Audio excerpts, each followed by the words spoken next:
ভাই ভাই ভাই ভাই লিখুন ভাই বলেন। ওই জরুরি একটা কথা, সেটা হলো বলেন। পাশের দোকানদার আপনার ব্যাপারে অত্যন্ত গিবট করতেছে, ব্যাপারটা কি? আমি তোমার এই দিক দিয়ে আসতে সেই জিনিসটা শুনে ওর মতো আমি ফেতনা ফাসাদ এর মধ্যে জড়িত নই। কারণ হচ্ছে কিছু এক কোয়ালিটি লোক আছে, আপনার প্রতিবেশী আপনাকে দেখা পারে না, যেমন আমার প্রতিবেশী আমাকে দেখতে পারে না। তো এই সমস্ত লোকগুলা হলো সমাজের কীট পতঙ্গর চেয়েও খারাপ। কারণ রসুলের যুগে যুগে হয়ে এসেছে, রসুলের যুগে যখন হজের মৌসুম,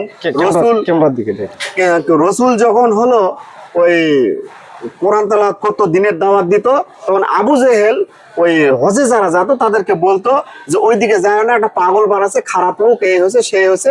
তখন লোকজন আকৃষ্ট হয়, কেমন পাগল, পাগলটা আগে দেখি, যায় রসুলের কাছে পাগলামো দেখবার যায়। আল্লাহর কি শান, রসুলের বাণী, রসুলের হলো হাদিস, রসুলের দিনের দাওয়াত শুনে তারা বায়াত হতো এবং মুসলিম হতো, মুসলমান গ্রহণ করতো। ওই যে বেটা আমার নামে বদনাম করছে, তার সাথে ফেতনা ফাসাদ মারামারি গন্ডগোলে যাব না।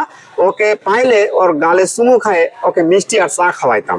কারণ ওর মধ্যে আমার মধ্যে তাহলে তফাৎ কি হলো ভাই? আমি তো রসুলের আদর্শে চলি।